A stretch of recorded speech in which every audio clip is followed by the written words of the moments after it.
friends. Welcome to Story Behind Podcast. This is the show for people who love hearing a good story and who believe the world could use more positivity. We're the team behind GodUpdates and God2, and we hope these weekly short stories will brighten your day.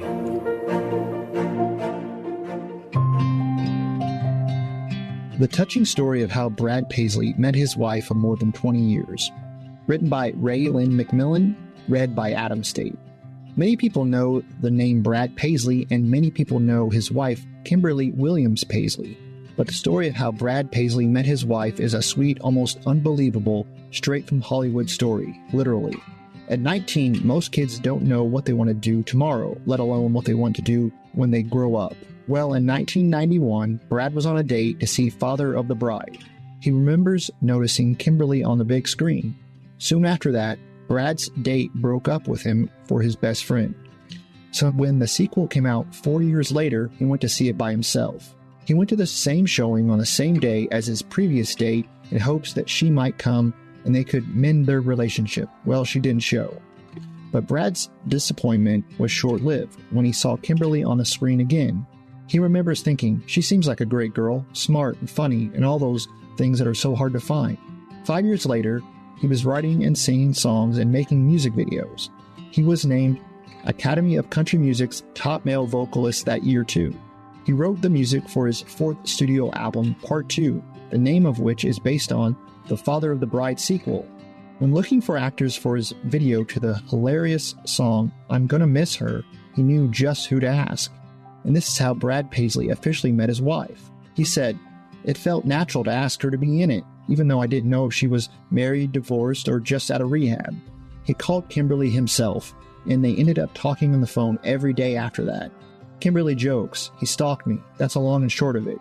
He says it was love at first sight for him, and for me, it was more like love at first month or two. Kimberly, being a born and raised New Yorker, didn't know a thing about country music when the couple met. She thought they sang opera at the Grand Ole Opry. Kimberly has said, "We just felt like all the events in all of our lives had come together for us to meet right when we did." Brad says that Kimberly and the life they've built together give him more to write about. He told Good Housekeeping, "Before I had nothing to write about but failed relationships and life on the road. Now I feel emotions more deeply in every sense. When you feel that kind of love, it even makes for better songs." This duo is as sweet as it is hilarious. The couple is known to post hilarious pictures and videos on Instagram and Facebook. They live in Nashville, Tennessee, and have 2 children, Huck and Jasper. This sweet love story proves that if 2 people are meant to be, God will make it happen. Therefore, what God has joined together, let no one separate. Mark 10:9.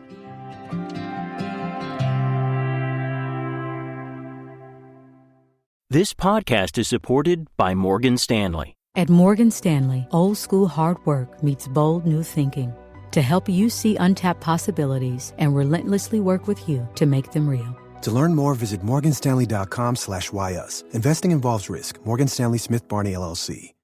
Have you ever found yourself in a moment with your loved ones where you were there, but you weren't all there? Let's be honest, we've all given our leftovers to our biggest fans instead of our best. For Dr. Josh and Christy Straub, marriage and leadership coaches and host of the Famous at Home podcast. With a realistic, grace-filled look at the struggles families face, we cover topics designed to help you become a rock star under your roof, set healthy rhythms between work and home, and build a rock-solid marriage. Because the greatest red carpet you'll ever walk is through your front door.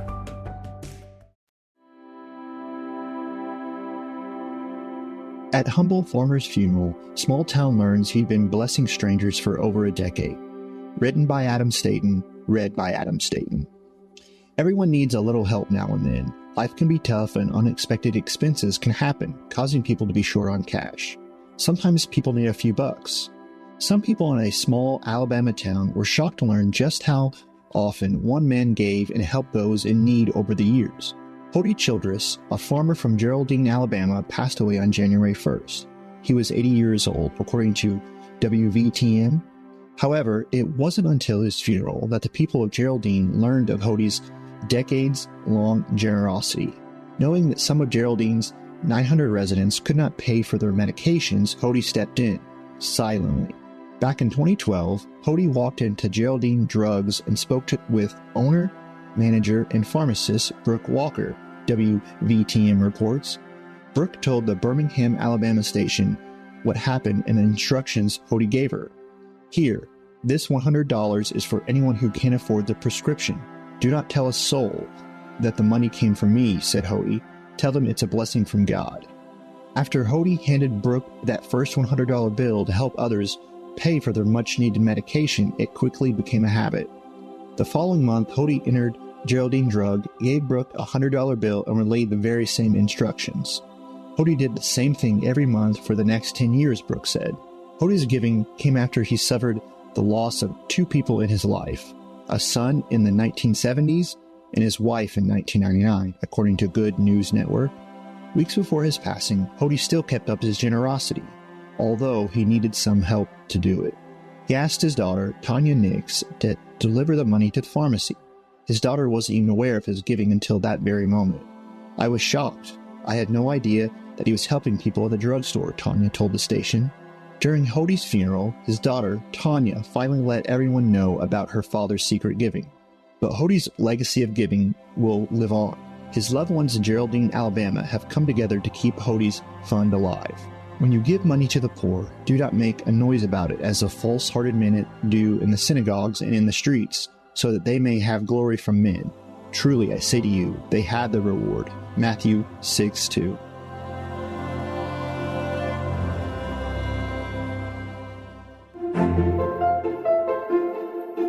Thank you so much for listening to Story Behind Podcast. We're really glad you joined us for this week's story. To see photos and videos that may have been referenced in this episode, check out the links in the show notes.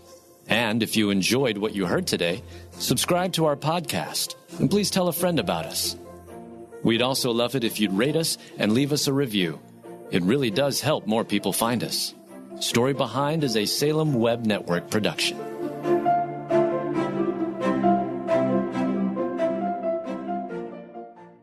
Hey there, it's Nicole Eunice from the How to Study the Bible podcast, and I'd love to invite you to join us as we weekly discover a passage of God's Word together. From beginning to end, from principles to practicals, we are here to make sure that God's Word is powerful and relevant to your life. If that sounds like something you're looking for, I would love to invite you to subscribe. You can go to lifeaudio.com and search How to Study the Bible, and we'll see you there.